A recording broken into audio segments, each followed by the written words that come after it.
Well, I had borrowed some stones out of Melinda's flower bed for a part that I'm making on a boat. Yes, they do coincide. I needed a weight in order to bend the shape and bow these two pieces to how that I want them. And this is going on the yellow Trimaran Bangka boat.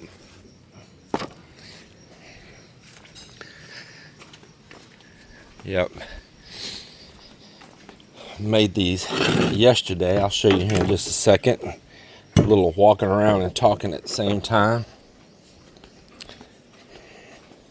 I thought I'd better get these back or the wife will complain. Oh, she done filled a gap here with different stones or something. Did you put some stones in this gap, baby? Yeah. Oh, I was bringing your other stones back, love.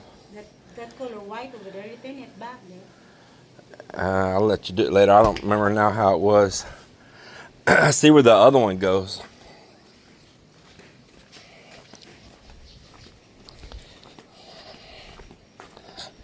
Yep. So I modified the trimaran.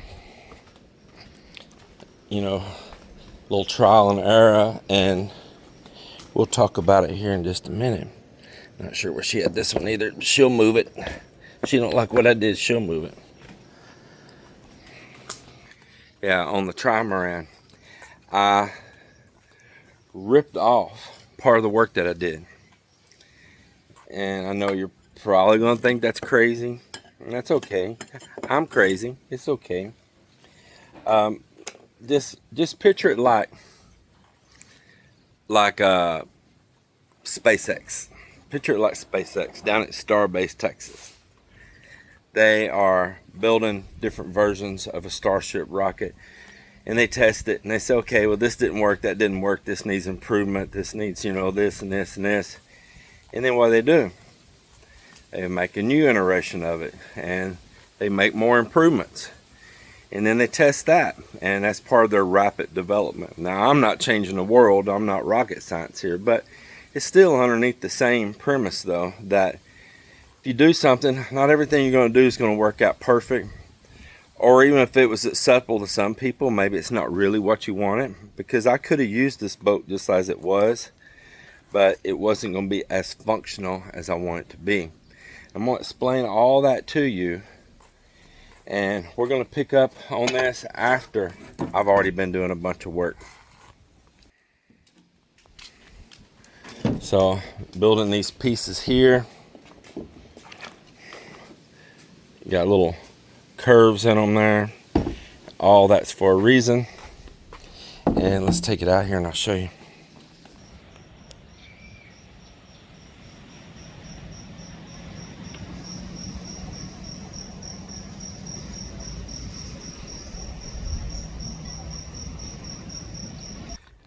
So when I took the boat out a few times, I did not like, number one, and this is pointed out by a viewer back when I was building the boat. And they were most likely right, but I said, oh, I'll do something to overcome it. And that was a lack of good, strong steering control. Because you don't have a big rudder, all you have is the thrust of the motor. And at low speeds, you didn't have a lot of maneuverability. At higher speeds, you had a little bit more because you had more thrust back there at the prop. So it was either going to be add rudders or change the design, and I'll show you what was causing that.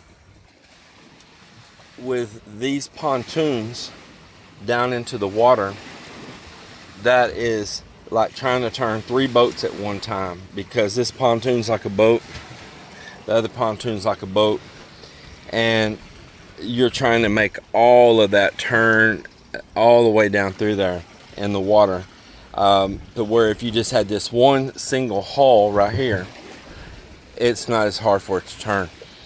Boy, somebody's cooking something nice. I smell it in the air. It smells like a curry, like maybe somebody's cooking chicken curry. and the wind just carrying across. Smells good. Lucky them. So I need to make some change on that. And also, these seem to be riding a little bit lower in the front than what I want them to ride. I did have them angled up, but apparently the angle was not as much as I wanted. So to solve two problems right there at one time, especially like I don't want water where to ever overcome over the top of this because it's going to push the pontoon down. I needed to cut into the wave more, not cut. I need to cut up over the wave, not directly into the wave, if you know what I mean. So I decided to raise all of it up. So this next image right here is probably going to come as a shock to you. To some and to some not. But it is what it is. At least I'm telling the truth about it, not trying to cover it up, go, oh, I didn't make no mistake. And it's not necessarily a mistake. I could have put additional rudder to it and even went with the same steering and gained back that steering. But that's just something else you're building. Something else you're building that's going to make the boat heavier and heavier and heavier. And I didn't want to do that. Alright, so here's what I did. I ripped off those two side seats right there because I needed all this to be able to come up. And in the front right here, you'll see I built these blocks. I put more rubber because this is lashed on. So I put more rubber. I built these blocks. They go way back underneath here. And same on this side. And as you see, I raised it as much as 6-7 inches in the front, which brought it about half that distance in the middle, and I raised it none in the back. So I just leaned it all upward. And then taking it out on those runs, I realized I didn't like those seats. Just being honest, I realized I didn't like them. I put effort into building them, yes, but I didn't like them because it gave too much seating for too many people in the front. I'm building kind of like I had it back before in the past. I'm building a seat right here in the front. The old ones I had out of bamboo. I'm building these out of a lightweight marine plywood with a little lightweight frame underneath it. I hadn't attached it down yet. I need to epoxy, paint it and epoxy it and all that. And the same right back there. I'm going to be putting a seat across right there down low. These two facing each other, and I'm going to put a bench across in the middle right here. And that way, the weight is always kept down low and in the center. You got people sitting over here, it dips this pontoon more. You got people over there, you got somebody moving around, you got the bow coming up, the bow coming down. I just wanted a little bit more regulated, and it wasn't just that, it was the splash. I didn't like that either. So by bringing this up, it should fix the splash issue. These should ride up out of the water. These pontoons should ride up out of the water really high in the front, in contact in the back. That's going to gain my steering because you're not trying to push this sideways into the water. That should gain my steering back. Also dropped a lot of weight by removing those. Just being honest, that mahogany back on there that's dense wood and it is heavy. And so I drop these two for now, and I might drop one of those and leave one because it's nice to have a little walk board on one side. This is the heavier one, this is the lighter one, but this would be better for walking on than that one. So that one may go over there on that side. And that'll leave me one walk board that I can step up and walk around and step down in this front right here. So I just didn't like it. Just being really honest, and I felt that these sides need to be higher. I feel like these outriggers across right here need to be a little bit further up out of the wave and the splash. So by raising this up in the front and in the middle and the back still staying down, I honestly feel, and I'll tell you if it didn't work out, I'll be honest about it, I honestly feel that it's going to change it tremendously. And then by taking the weight of those two front seats off, hanging off to the sides, by removing that weight, it's going to lighten the front end up a little bit more. Putting these higher sides, this is really light wood right here. this type of wood here, which grows in Thailand. I forget the name of it. It's a really lightweight but strong wood. Of course, 1/4-inch marine plywood. It's gonna be nowhere the weight like having those seats down the side. So just trial and error and honesty is all I can give you guys. I wanted to tell you the real facts of it. And could I used it like it was? I could have actually, you know, just limit how many people you carry, anything. Could have used it. It felt good in the water. It was really stable. We took on some pretty good waves sometimes, but it was a drencher, without a doubt. It was a drencher. It was too much water coming in from the splashing, and the splashing was a lot because the outriggers need to be higher in the front and the sides need to be up high. So that's what I'm doing here. Now, I'm going to tell you another story, and y'all can believe me or not, but I always anticipated that I might want to pull those seats back off. And that's why I wouldn't hard fix them down to this. I had just put a few stainless screws. And that's why I did not fill this bead in the past right here. This V for dropping this groove, for dropping the plywood down into. That's why I didn't fill it in with epoxy in the past or nothing, because I wanted to leave that option open, that if I didn't like these seats, that I could put it back. Now, all this wood up here was needing to be replaced anyway. It was all in bad shape and rotten and been patched up for a jillion years. So it needed new sides up on it anyhow. So what is my harm or my loss here? Well, I lost a little bit of my personal time. No big deal. No big deal. I enjoyed doing it. Enjoyed the path of learning all of this. Did I lose the seats and lose the time and material and hose? No, and I'll show you why. This piece of plywood here, this is actually left over from this project. So, and this is left over from some stuff on the house right here that's been sitting in my garage. So is it costing me money to modify this now? No. A little bit of marine epoxy to put down in there. These Gemelina scraps that are also left from this pontoon project that will go in right here as ribs. And I've got a few more pieces of it right here, scraps of it. So the modifications, a little bit of time. I got paint left over, all of that. So it's just the modification of time, but not really money. And then I'll take it out and run it again. Now, the next thing, that little trolling motor is, we got a lot of sayings back home. They would say, boy, that, you know, that's about as useless as tits on a boar hog. Well, that's exactly the way it is for that trolling motor. It's kind of cool when you're coming offshore, you know, and getting turned around or whatever, you know, you can, before you got the motor cranked back, when I had to pull rope it, you know, whoa, I had to pull rope it, and you're getting offshore and you're trying to get the motor cranked up and all. And you can let the trolling kind of pull you out away from the surf, away from the shore, and, you know, keep you from running back up on shore when you're trying to get the motor cranked. Is it viable for pushing this boat around, or a rescue operation if your engine died? Nope, not at all. And I'm going to record a video and tell you about a mishap already, okay? Just enjoy the fun of it and just tell the truth and all of it. So there'll be a video on that really quick. And the next thing is, that is not a saltwater rated trolling motor.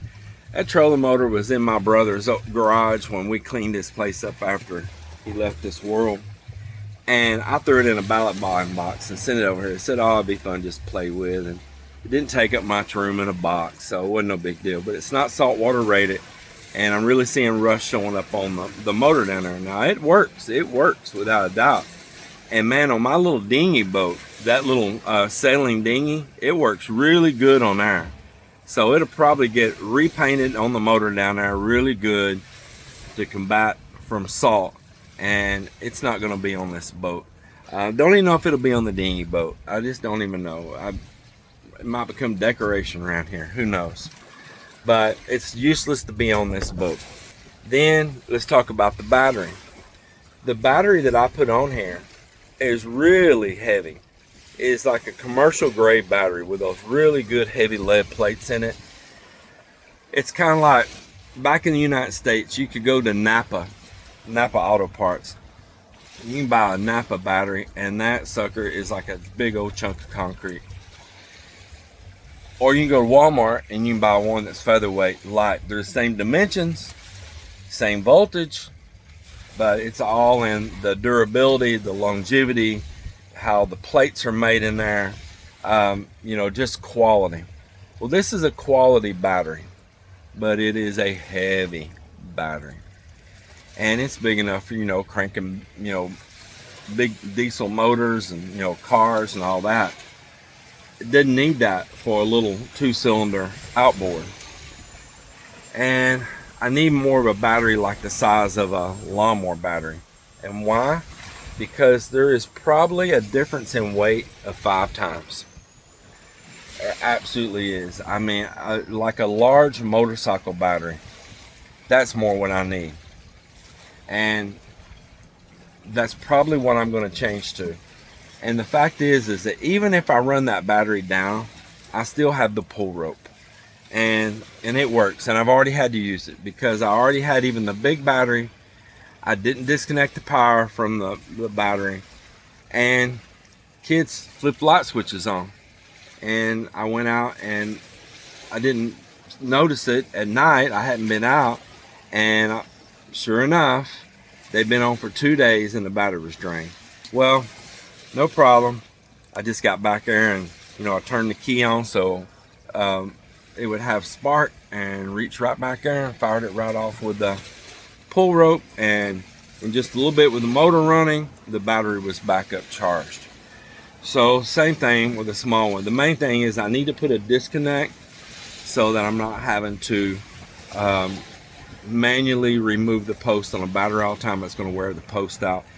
And I really can't find a true marine battery here that's not mega heavy, that has the spin on nuts. And I can buy the adapters and put that on there. But listen, the main thing is right up there by my front seat. When I bring the boat in, I want to put the switch just like my Sea Ray has to off the power, a high amp switch to off the power to everything, and that'll be that. All right, so it's getting the weight of the trolling motor off here, getting the weight of a heavy battery off here, getting the weight of these 2 seats up here to the side, raising the sides up, raising the pontoons up, and just building a couple little jump style seats down low in the center of gravity. And that also puts the people sitting in front of you where you're driving down lower. You're not trying to look side to side and see. And back there where the battery currently is, that big battery, with a small battery, I've got a lot more locations so I can put the battery more efficiently. And I can have a jump seat back there too, exactly where that battery is sitting on right now. Just remove the battery box and that plywood underneath it is a seat right now. So that's the current modifications, and I'm here currently working on it right now. So I got this piece here built, it's in the groove. I got this one here made. I'm ready to put it in the groove here right now. And then Joel, I might ask him to come help me, just an extra hand, especially putting epoxy and everything. And we'll get this all on. And I just think I noticed that he put this on backwards. Oh my God, he did. Whoo. Okay, well, another setback. Dang, man. Dang, he put this, Joel helped me with this yesterday, and that piece is put on there backwards. I'm going to have to get him to go up there and see what he can do to remove that. Well, always a setback.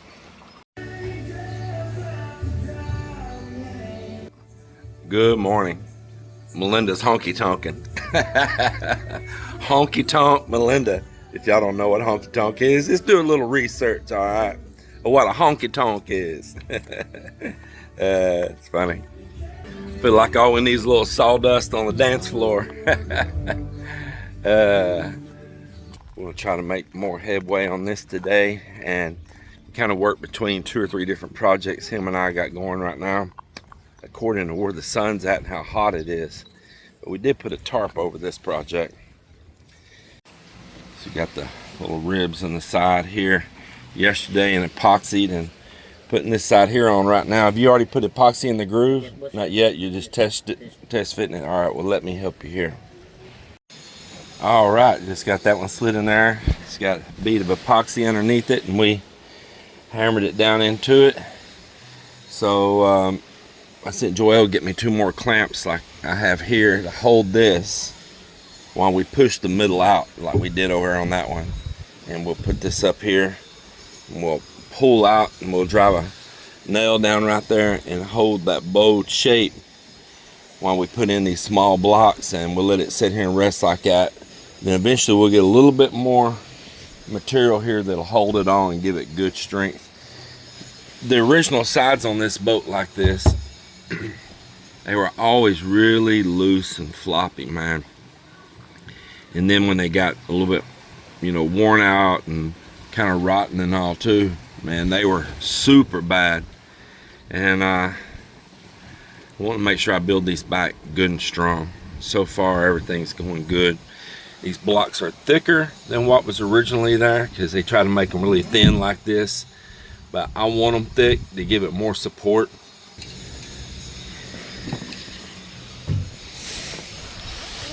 Here, that small one needs to be down here. This is only 1 layer.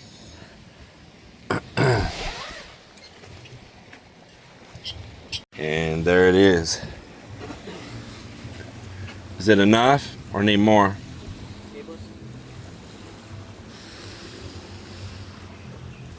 Alright, so I helped him get that all pulled in place and knocked down in there, and now he's going to touch up the epoxy along that track on the outside, smooth it up, and start cutting those little short blocks and epoxying them in. And for me, yesterday, I worked up here alone, not only working on that, but putting some new floor down in the boat.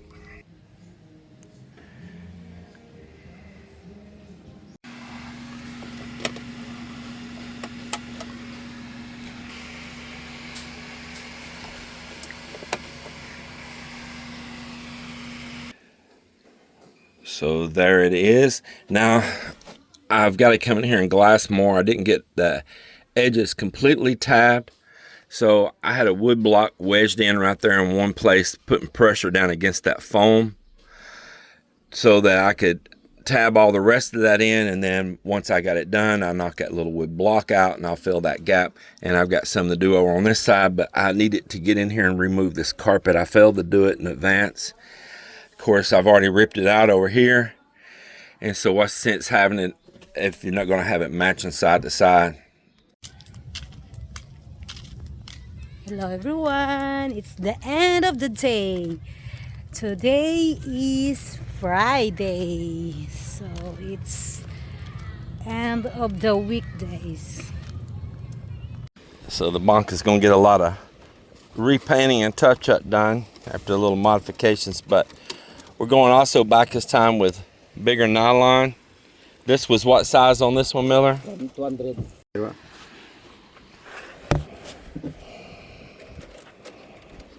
Same. Trying to see it. Sweat my eyes.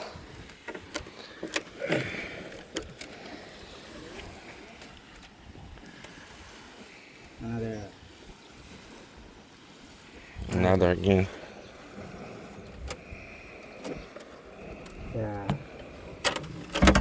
I think one more, bro.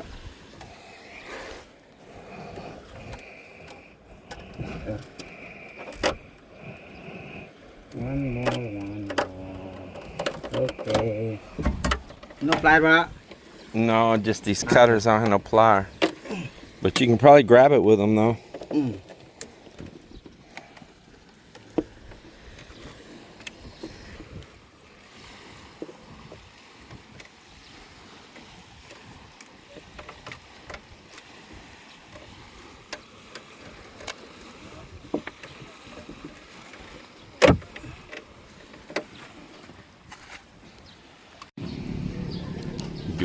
morning, everybody. Check out those streaks and currents out there in the water right now.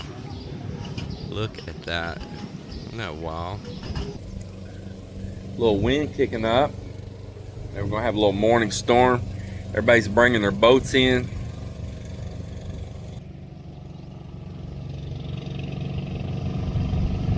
And what I mean by bringing them in, it's not just offshore. That boat right there, he took it out for a circle right now. And they're about to beach it and bring it in. They done pulled all the nets, all the gear. And this other boat's gonna cut him off, and he's trying to make his approach. Yeah. He's trying to make his approach because he's gonna come in and beach it. He's having to slow down and kill time, let this boat get out of his way. But they're gonna bring it in and beach it. And so he'll try to hit the beach pretty hard so they don't have to push it so far out of the water. I don't know, maybe he might beach it over here next to us here on the other side, which that'd be pretty cool, no problem with that. He normally keeps it right over here on this side. But he pulled all the nets and the gear, and I bet he's about to beach it in right over here.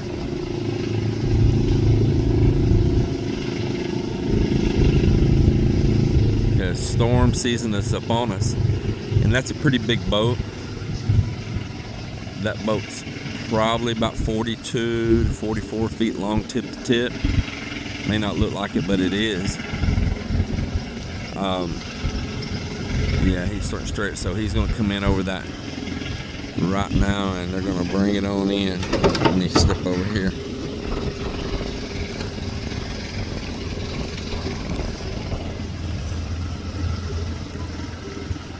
And it'll probably get, it might be beached there for months. Yeah, he's revving it up. He's gonna hit that shore.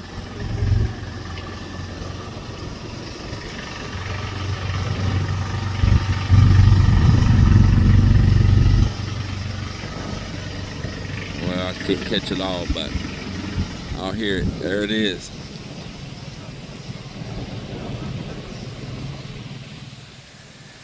So that's a sign of the change of seasons right there.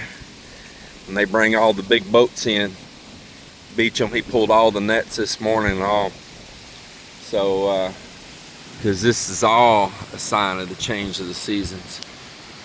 And the direction it's coming from too is also telling us it's changing the seasons. I have a tarp out there. I need to go untie it at my boat right there before it gets all ripped to shreds.